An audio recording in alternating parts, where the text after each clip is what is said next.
feel like I'm born geworden in Wien, kann ich nicht Deutsch. So, I think the schwerest mitzvah in Shulchan Aruch is you're not allowed to learn on Tisha B'Av. And personally, I take measures already a few days beforehand. I stopped learning less and less. We all know it says in the Gemara, "Mishnechas other marvin b'simcha." So what is the opposite of marvin b'simcha? The opposite is no. The matim is not the opposite. The opposite is should be marvin b'avelus, with a mourning, with a you. So the Kotzker said, it's a fantastic word. The Yiddish, the head. Picture a bar. This helps. Here's the other one make a smiley. Here's the other one make a frowny. So what is it, the point of departure? What's the middle? That should be parv, right? It's like the Kotzker name. When other comes, you increase in joy. When other comes, you decrease in joy. But the Jew is never sin simcha. We're never bereft of simcha. The baseline is simcha. You have to know how to modulate. A little more, a little less, but we're never without simcha.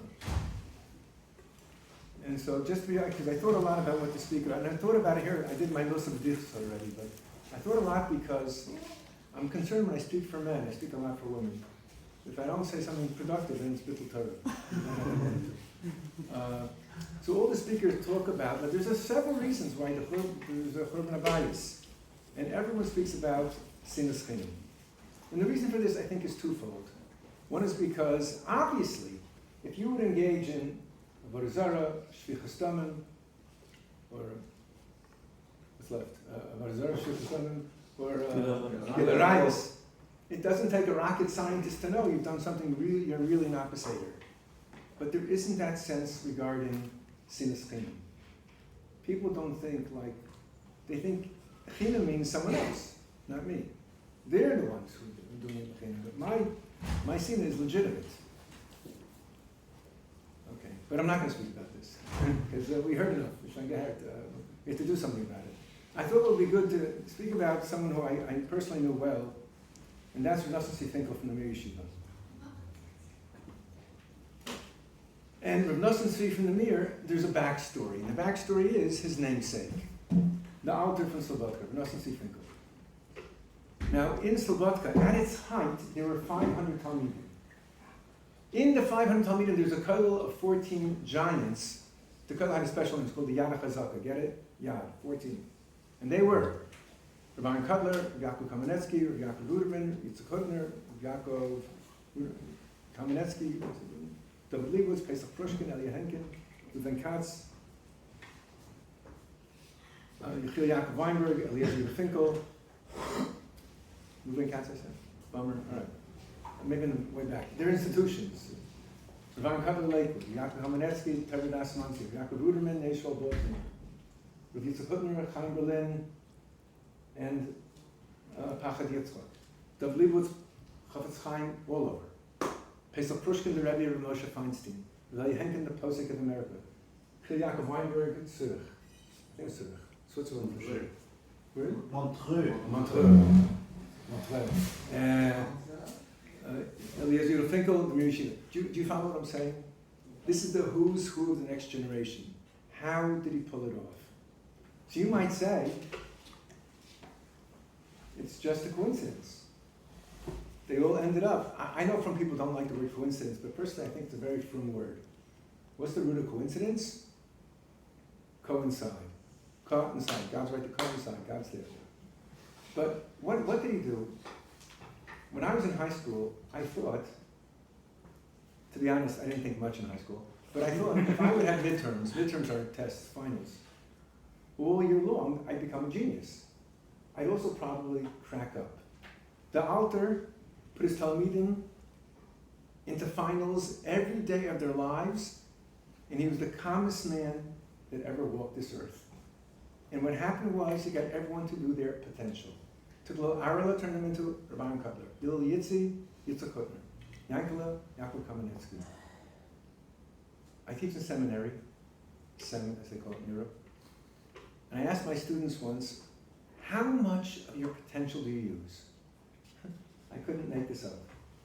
They said, one girl said, 9%, this is not a bad sum. 9%, one girl said, 11%. One girl said, I didn't make this up. She said 12.6%. Mind you, 37.8% of all statistics are made up. But if you're not using 90%, 95%, that's an indictment. So this theory of being all that you can be, godless Adam, was then transplanted all the way to Chicago to his namesake, Nady Finkel, who grew up and went to a co-ed school, a boys and girls school, and a co-ed camp, boys and girls camp.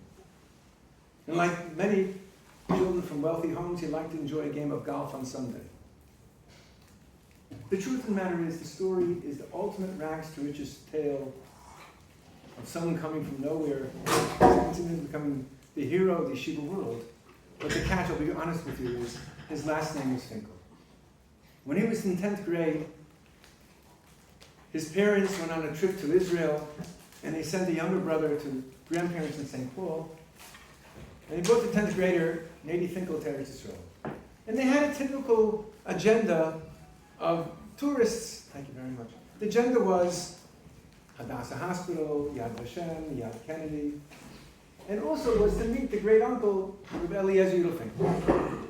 So he comes to meet him wearing not black and white penguin, a Chicago Cubs baseball cap, and I suspect the rest also wasn't so conventional. But Eliezer Finkel had this perspective of Gadol to see input Yankee Doodle, output Arum Gadol. And he convinced the parents. He knew he could not get the parents to agree to give him to stay in yeshiva the rest of his life, but give him to me just for the summer. And I'm not implying that there's no learning in Chicago, but he gave him the best chavrusas on earth. And he got bitten by the bug. And he had such a geschmack in learning.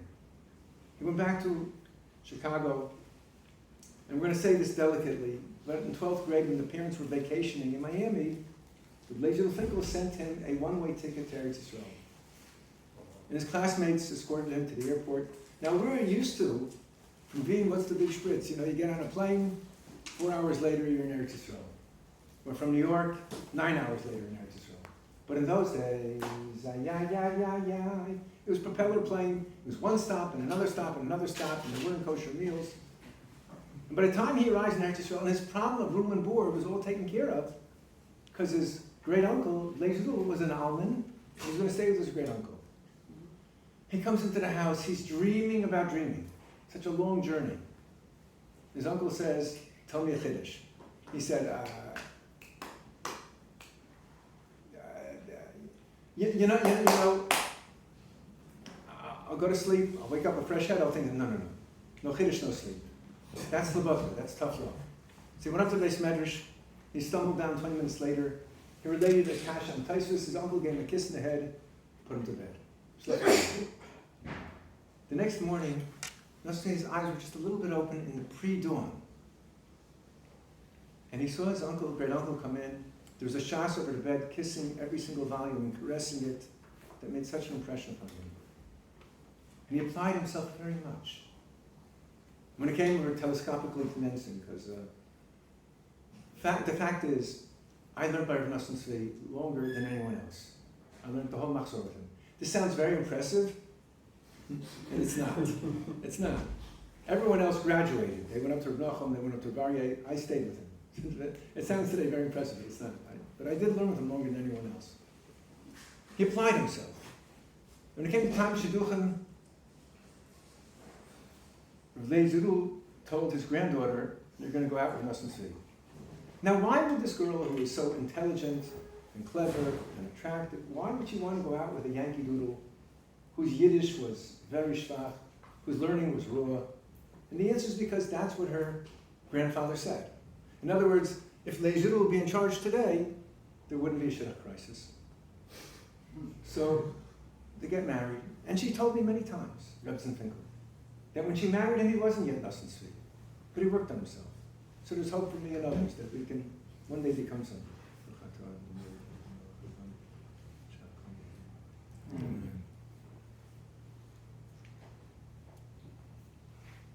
And again, we're saying the kids are, when his father-in-law, Rabbi Finkel, when he was nifter, Rav Nosson became the Rosh Yeshiva. At that very time, he had developed, I'm not sure if that's the right term, because developed sounds so positive, and this is anything but positive. He developed Parkinson's disease. Parkinson's is a disease which impacts and affects the central nervous system. And there's no control of the muscles, and speech is difficult. It's hard to walk as the toes curl under. And he never changed his schedule, even with Parkinson's. Now the rule is of yeshiva, Ein Adam Lomed El Ma Sheli Bo Chavetz. And Rav Nosson opened up the yeshiva to the world. It was Rav Leizul who, in a very demonstrative act, had the doors removed from yeshiva to show that it's open to everyone. I remember in the winter, you came in, there was a shallow lake because there were no doors and the rain would come in. Then because of a law of the Knesset of security, every building has to have doors so that that lake is gone. But Nosson took it further. Ein Adam Lomed El Ma Sheli Bo Chavetz. You want to learn Iyun, Bekiyas, Bas B'chalav, Shabbos, Chulin. What's the Vilst? And for everything he made a new building, and a Rosh Chabura, and more stenders, and he kept expanding, which meant he also had to raise a lot of money. There is a rumor that he was the greatest fundraiser in the history of history, like competition with the Parkinsons. It's not true. He was a great fundraiser, and his condition helped. But he had plenty of bizaynus. He would sometimes go to someone that wrote a check for $18. Or sometimes he would go to an appointment, the person didn't even show up.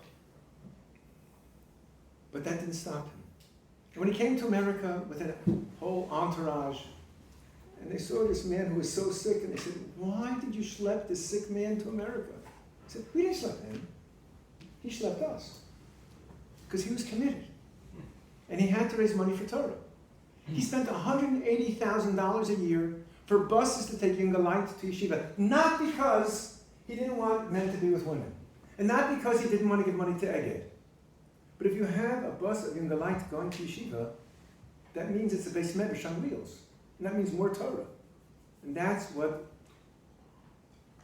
motivated everything which he did.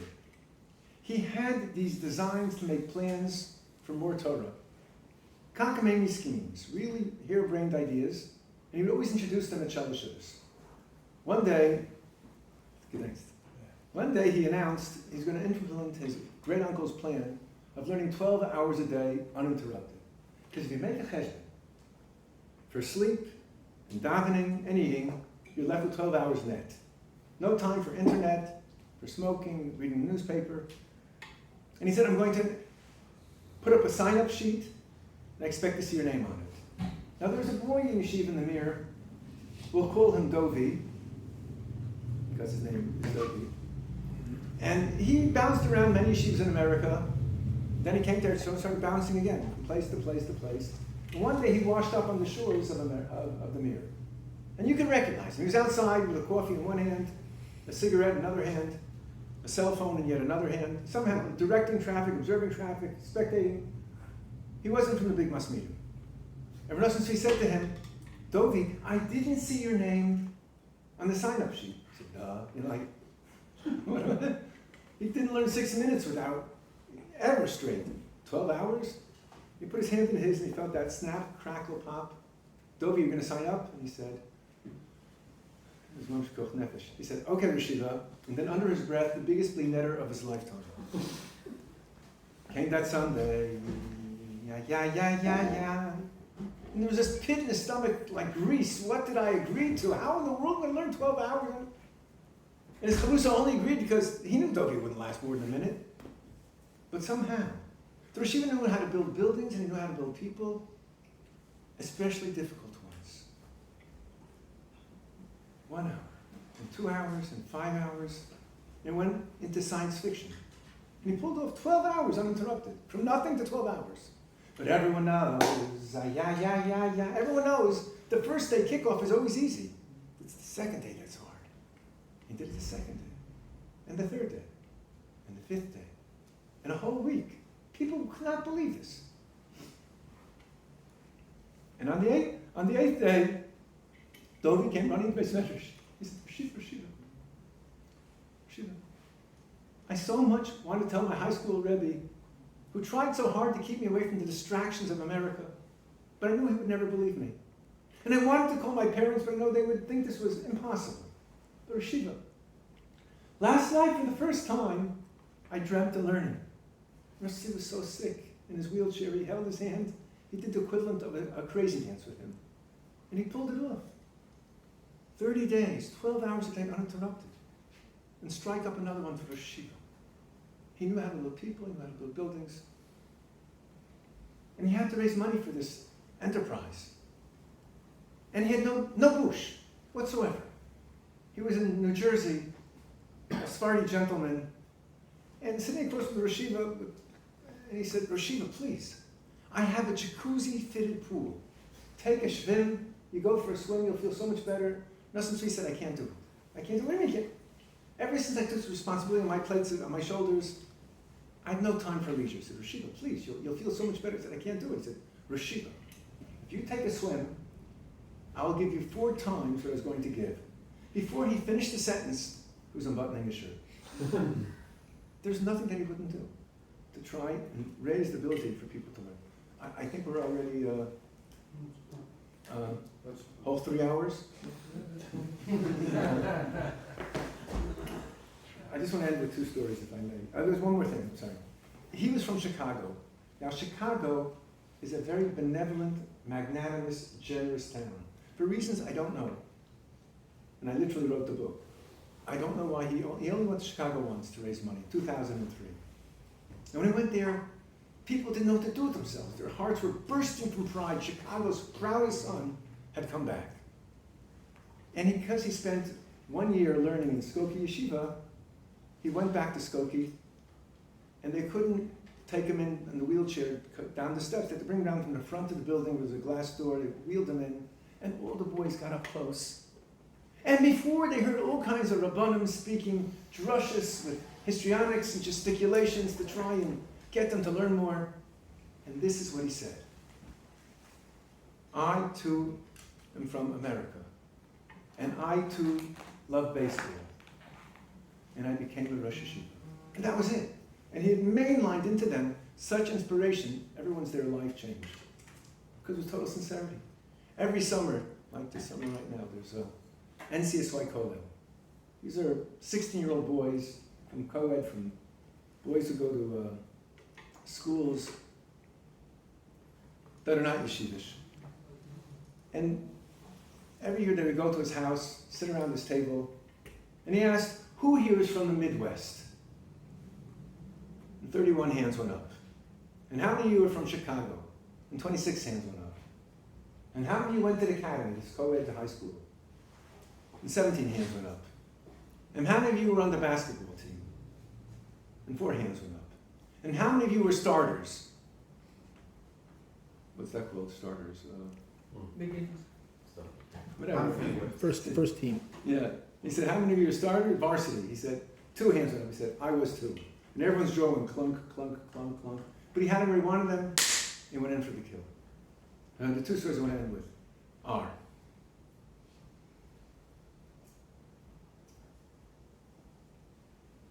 there was a fellow that I got close to because we were in high school at the same time in America. He was a little older than me. And we were both in the mirror. And he learned in the mirror, he got married, had a couple of kids. And then after 5 children, he went back to America, to Muncie, to become gainfully employed.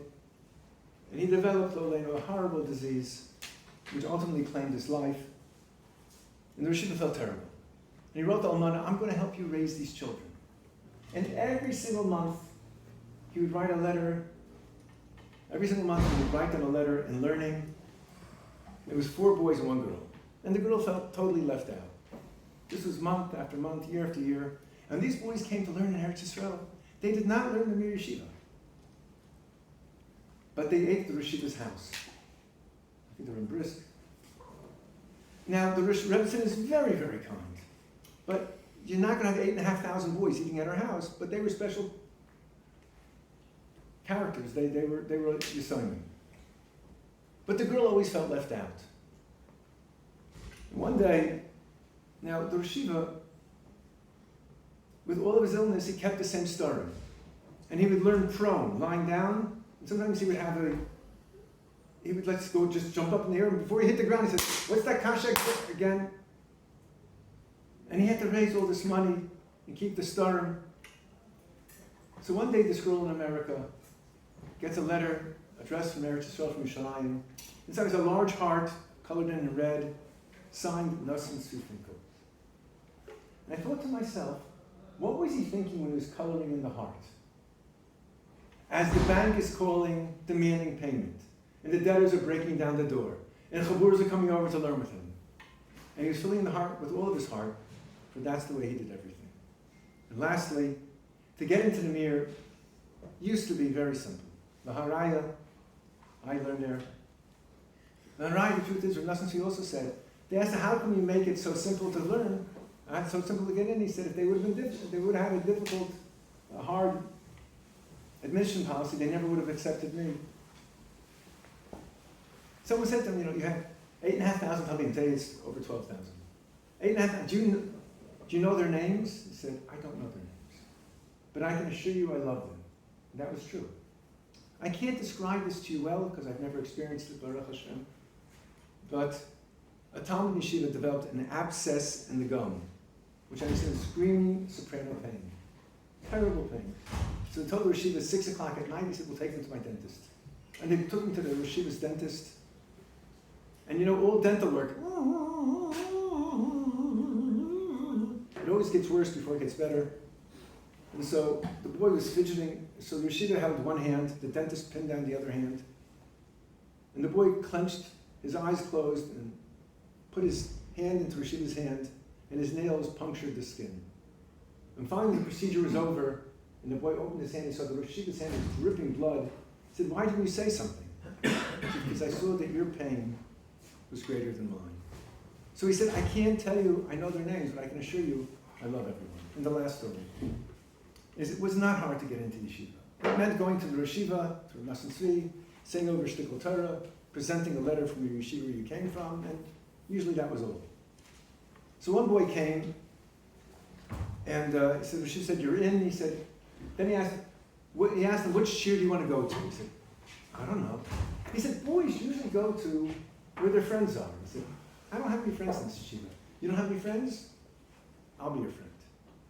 The yeshiva put on his frock, with his querulous hand, put it over his shoulder. They walked across the street to the yeshiva. And as they walked in, he bumped into his brother Yisrael Bluestein. He said, Yisrael, this is my friend. I'm going to learn with him. I want you to also learn with him. And this boy became a riesiger Talmid Chacham. Because the yeshiva always gave everyone their attention. So I thank you for your attention. You shall be Zohar to a good Thank you very much.